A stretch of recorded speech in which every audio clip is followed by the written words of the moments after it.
Hello everyone. In this video we're going to be taking a look at an article that was published on July 19th. It's from CNET, written by Stephen Musil. Google, the word idiot, gets pics of Donald Trump. The result is linked to Redditors gaming Google's search algorithm. Now the funny thing is a few fucking Redditors are not able to do something like this. I'm sorry. Anyone familiar with technology knows that it would take so many people behind the scenes rigging things, like doing what they're doing about linking idiot to a picture of Trump. It would take so many people. What it comes down to is this was definitely something to do with Google itself. There was someone there who thought that they would be funny doing this shit, okay, because of their leftist bias. Now, instead of us having the focus on the fact that Google is a cultural Marxist leftist shithole, okay, instead of the focus being on that, let's try to blame some trolls on the internet for this one and see if it flies. This is ridiculous. I remember when CNET was a good source for tech news. Now, they're just propaganda, fake news bullshit like CNN. This is seriously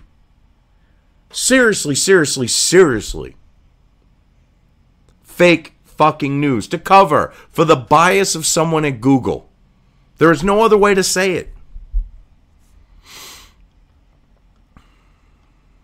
And they think people that read a tech website are too stupid to grasp this concept.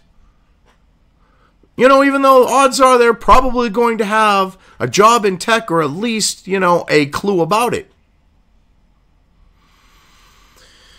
A new web search trick is making the rounds on the internet. Type in the word idiot as your Google search term and your screen will be flooded with images of President Donald Trump.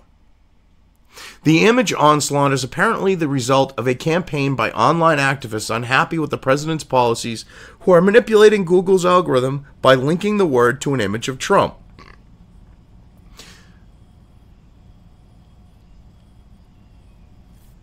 Like, I'm sorry, but you have to be a fucking moron to believe that online activists, and this just goes to show that the person writing this article and that CNET has a left to far left bias because they're online activists. It's not they're shitbag trolls. If it was actually them doing this that caused this, to me, I don't buy it.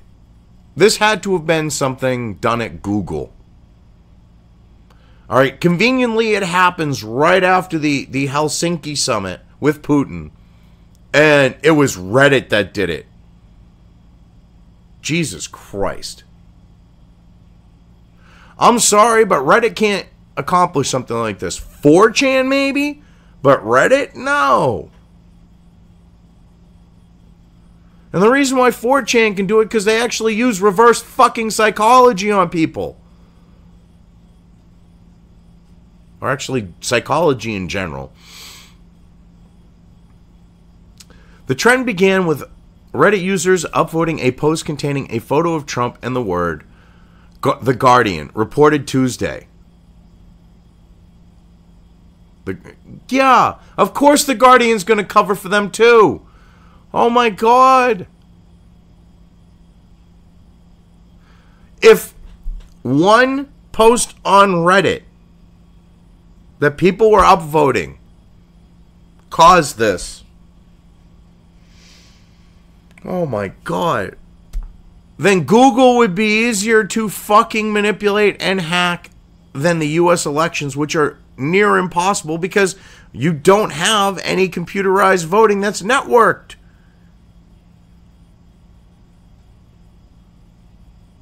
Holy fucking shit. Google would be one of the easiest fucking...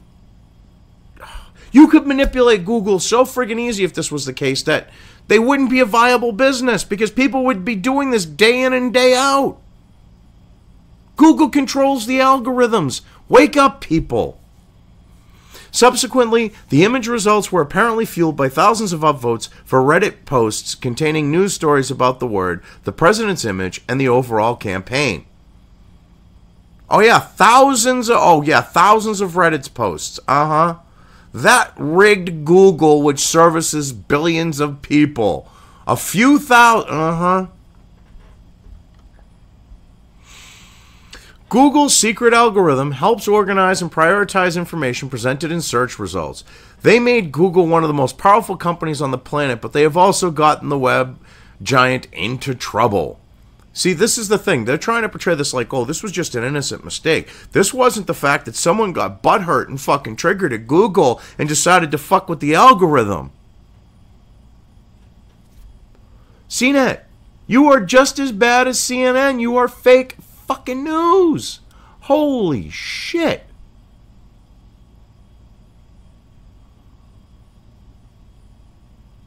In 2015, a black web developer revealed that a feature that automatically categorizes photos, like cars or beaches, had labeled an image of him and a friend as gorillas. Google immediately apologized and pledged to fix the bug. And I love how they throw this in to try to legitimize this bullshit fucking theory or narrative, or however you want to look at it, that it was a few thousand people on Reddit and they manipulated the algorithm and the algorithm is stupid. No, this was something that had to have been done physically by someone, because a few thousand people are doing stupid shit on the internet is not going to cause something like this to just happen. It doesn't work like that. So let's throw this totally unrelated incident where where Google's algorithm decided to label two black people as gorillas as proof. It's not. Nice try, CNET. After an offensive caricature of First Lady Michelle Obama appeared as the first result for searches on her name in 2009, Google posted a web ad explaining how algorithms generate search results. Now, in this case, because over time, I'm sure we're talking way more than a few thousand, looked at that picture, the algorithm learned that this was something that people wanted. You can't just overnight, by a few thousand upvotes, cause something to happen like that. It just doesn't work. Jesus. Search engines are a reflection of the content and information that is available on the internet. A site's ranking on Google search results relies heavily on computer algorithms using thousands of factors to calculate a page's relevance to a given query, Google said in 2009. And I love how they had to go back to 2009 when Google was still about actual search results. It wasn't rigging shit. It wasn't in control of the algorithms. It wasn't literally artificially inflating the relevance of things to put them up at the top so that people wouldn't see stuff that was actually more relevant and countered whatever the hell they didn't want, they were trying to stop being countered. This is sleazy. And I love how CNET does this at the very bottom here. They go back to the time when Google still actually had their motto, don't be evil, and operated that way and didn't rig search results and wasn't shady and shifty and sleazy and scummy to try to justify, well, this was just some accident because of a few thousand people on Reddit. Even if we were back in the 2009 days, those few thousand people wouldn't have caused this to happen. It would have taken millions with the Michelle Obama thing. Which I'm sure it was millions. Oh my God. This is so sleazy, CNET. Well, Google doesn't interfere with search results. It does tinker with the recipe regularly.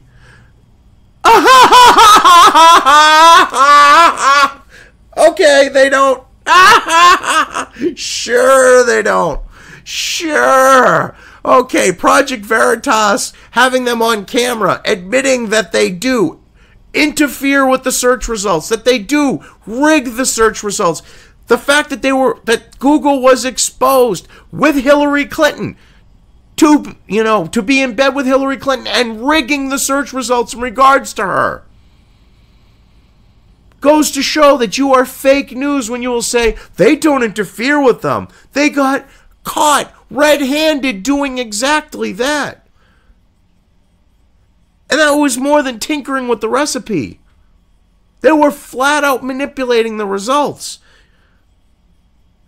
And that's one reason why I look at how the only way that those stories and everything else with Hillary Clinton got to the front of the line like it did was flat out manipulation by someone to the algorithm. The only way this whole thing with Trump could happen is the same exact way. This is ridiculous.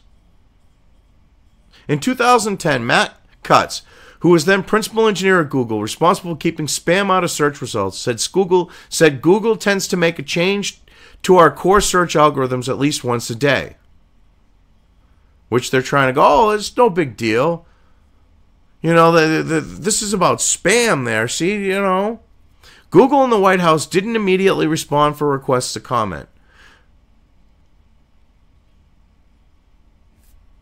Jesus.